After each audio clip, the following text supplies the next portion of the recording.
If two parties or groups from among the believers fall to fighting, then make peace between them. Allah has called them believers. Narrated Al-Ahnaf bin Qais. While I was going to help this man, Ali ibn Abi Talib, Abu Bakr met me and asked, "Where are you going?" I replied, "I am going to help that person." He said, "Go back, for I have heard Allah's Messenger sallallahu alaihi wasallam saying, when two Muslims fight, meet each other with their swords, both the murderer as well as the murdered one will go to the hellfire."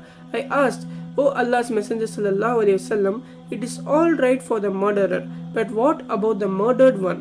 Allah's Messenger sallallahu alaihi wasallam replied, "He surely had the intention to kill his companion."